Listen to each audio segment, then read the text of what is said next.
भक्ति बनाए रखने के लिए प्रत्येक युग में ये मंत्र दिए प्रथम, और उन्होंने डट के भक्ति करी, क्योंकि वो श्रद्धालु और उसी के लिए निकले थे घर से।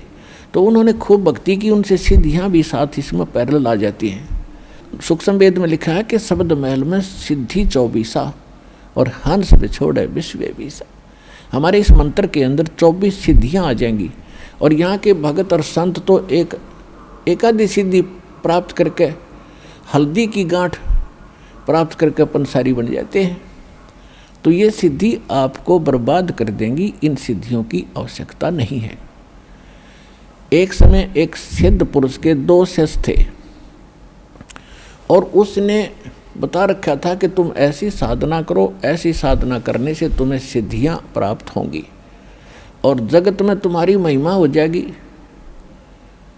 और जब घर से निकलने के बाद साधु संत जो बन रहे हैं नकली, इन रोटी का रोला गणा रहे कि तुम्हें टूक मिलता रहेगा, उस सिद्ध लास्ट में यही फाइनल कर लेते हैं, उस सिद्ध की मृत्यु होगी। और वो 2 चेले थे तो कई जने, 2 मित्र थे उनमें से, आपस में आश्रम में रहते थे। उनकी मृत्यु के बाद वो जंगलों में चले गए अलग अलग दिशा को, कि वे गुरु जी ने जो साधना बताई है डट कर भक्ति करेंगे और सिद्धियां प्राप्त करेंगे। तो उनमें से एक भगत को परमात्मा कबीर जी का सत्संग सुनने को मिल गया, जो श्रद्धालु था, उस सिद्ध का शिष्य था। और परमात्मा ने फिर बात बताई, भाई ये सिद्धि तो ऐसी हैं, सारा जीवन तो इन मंत्रों को जाप करके सिद्धियां प्राप्त करते हैं, फिर ये सिद्धि कुछ दिनों के बाद समाप्त हो जाती हैं। दुनिया में प्रभुता तो ऐसे बन जाती है, लेकिन आपका जीवन नाश हो जाता है। जैसे आप देखते हो वर्षा के मौसम में चींटियां होती, पंखों वाली कीड़ी निकलाती हैं, और वो पहले भी वहाँ जो आम चींटियों में वो भगवान बनी बैठी थी, क्योंकि वो तो पंख वाली थी, आकाश में उड़ जाती थी। आम चींटी तेनों समझती है तो भगवान तो मिलकर आती होंगी, जब पता नहीं कहाँ उड़कर चली जाती हैं। वर्षा के मौसम में जब वो चींटियाँ बाहर निकलती हैं, गर्मी महसूस होती है अंदर, तो बाहर वो क्या देखती हैं, दीपक या कोई लैंप, बल्ब, ट्यूब, उसके चारों तरफ टक्कर मारती रहती हैं, और कुछ देर घंटे के बाद उनकी वो सारी पंख टूट जाती हैं, और फिर वो ज़मीन पर गिरकर रेंग रही होती हैं आम कीड़ी की तरह।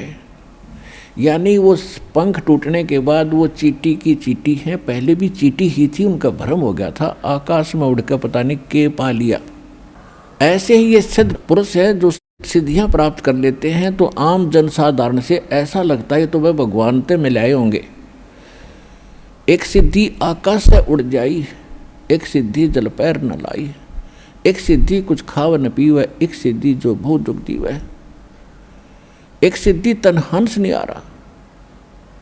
एक सिद्धि ऐसी होती है शरीर को छोड़कर ये प्राणी निकल जाता है, पता नहीं कहाँ कहाँ घूम कर फिर वापस आ जाता है। एक सिद्धि ऐसी होती है जल के ऊपर ऐसे चलते हैं जैसे थल पर चलते हैं। तो उस भगत का यह बात समझ में आ गई कि यह तो बात बिगड़ गई भाई, बहुत गलत हो गया, मैं तो सिद्धि के लिए अब धक्के खा रहा हूँ। तो उस परमात्मा जब आए हुए थे कबीर जी, पता नहीं किस रूप में आ जाते हैं साधु, और फिर भक्तों को दीक्षा देते हैं, उनको चार्ज कर जाते हैं। तो उस भगत का वह बात समझ में आ गई। परमात्मा जब आए थे परमेश्वर, उस बच्चे की लगन देखकर, क्योंकि घर से निकला था, पहले सिद्ध का चेला हुआ, वहाँ डट कर भक्ति करी, फिर वहाँ जाकर भगवान की यथार्थ ज्ञान मिला। परमात्मा गुरु रूप में बैठे थे, उस गुरु के प्रति बड़ी लगन श्रद्धा से उसने समर्पित भाव से भक्ति की। तो उस गुरु ने उस सिद्ध के शिष्य को आदेश दे दिया कि बेटा तू दीक्षा दिया करिए, अब कल के बाद मैं नहीं रहूँगा संसार में। तो परमात्मा तक ध्यान हो गए। अब वो अपना जैसे भी गुरुजी ने बताया था वो मंत्र देने लगा और वो भक्ति करने लगा। एक दिन कोई समागम था इनका, वहाँ पर ये सभी साधु संत इकट्ठे हो गए। उधर से वो जो उसका जो साथी था, उस सिद्ध पुरुष का चेला जो सिद्धियों के लिए निकला था और ये भी सिद्धियों के लिए निकला था, ये दोनों इकट्ठे हो गए 12 वर्ष के बाद। 12 वर्ष के बाद जब दोनों मिले कुशल मंगल पूछी, फिर पूछा भी आपने क्या पाया, आपने क्या प्राप्ति हुई। तो जो परमात्मा कबीर जी का शिष्य हो गया था वो कहने लगा भी मैंने तो सब कुछ पा लिया। तो दूसरा चेला जो उसका साथी था, सिद्ध का चेला, वो कहने लगा कोई करामात दिखा कि नहीं। साधु करामात नहीं दिखाते, और वो साधु निधि से करामात ना हो, यानी साधु चमत्कार नहीं दिखाते, परमात्मा का विधान है। और वो संत भी नहीं जिससे कोई चमत्कार ना हो। एक तो चमत्कार दिखाना ही होता, जा तेरा न्यू हो जाएगा, तेरा नाश हो जाएगा, साधु नहीं ऐसा कहेंगे। और वो संत ने जिससे चमत्कार ना हो। आप यहाँ देख रहे हो कितने चमत्कार होते हैं, दास नहीं कहता कि तेरा न्यू हो, भगवान करेगा भाई, और सब कुछ हो रहा है। और वो चमत्कार दिखाते हैं बकवाद करके। तो कहने लगा भी नहीं, साधु चमत्कार नहीं दिखा करते। तो कहने लगा तैने क्या किया भाई, 12 वर्ष में कोई बात है, मैंने तो बहुत कुछ पा लिया। तो परमात्मा कबीर जी का शिष्य हुआ था, उसने पूछा भाई क्या पाया आपने, बताइए। क्या दिखाऊं? हक देखा। जिस दरिया के किनारे वो बैठे थे उस दरिया के ऊपर वो ऐसे चला गया जैसे थल पर जाते हैं, और जाके वापस आ गया। कहने लगा देखा देखा मैंने क्या कमाई कर ली। और बोला खा कमाई कर ली 12 वर्ष में, 2 अन्य ही कमाई करी इतने। एक अन्य में किश्ती वाला परली साइड में छोड़ दिए, एक अन्य में उल्टा लिया हुआ है। 12 साल में 2 अन्य की कमाई करी इतने, जीवन नाश कर लिया। बोले अब एकदम वो सहम गया कि यह बात भी सच्ची है, किश्ती में बैठ के जा सके आदमी, क्या इससे तो कला टूट गया। तो वो बैठ गया उसके पास, फिर भाई बात क्या है और क्या करना चाहिए। कहने लगा भाई ऐसे ऐसे उसने सारा ज्ञान सुनाया। वो रोने लग गया, कहने लगा भाई मैंने तो जीवन नाश कर दिया।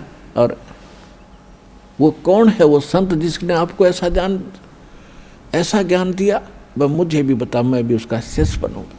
फिर वो भगत रोने लग गया, परमात्मा का जो शिष्य बना था। तो सिद्ध के शिष्य ने पूछा आप क्यों रोए? कि मैं इसलिए रोया कि जो आपको जिससे नाम दिलाना था वो संत नहीं रहे, अब चले गए अचानक। तो वो इतना तो उनको ज्ञान होता है कि संत जाने से पहले कोई ना कोई व्यवस्था करके जाते हैं। उन्होंने किसी को आदेश दिया होगा दीक्षा देने का, मैं उससे ले लूँगा।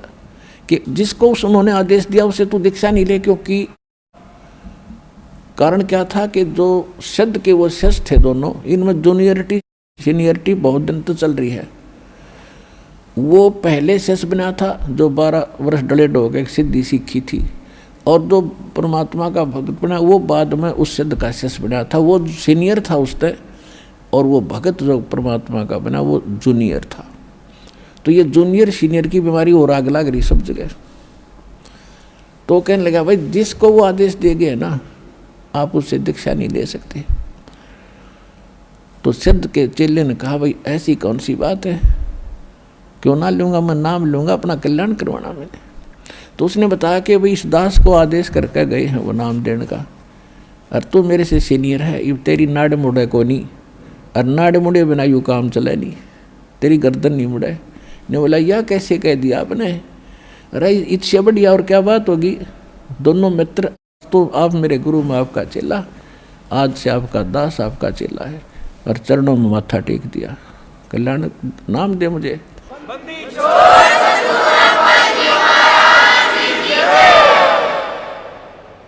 तो पुण्यात्मा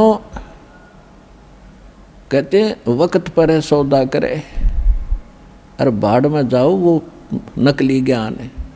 तो ये साधु संतों के लक्षण होते हैं, और ऐसे ये भक्ति मार्ग अपना प्रफुल्लित होगा। इस प्रकार हमने इस मार्ग को आगे बढ़ाना है।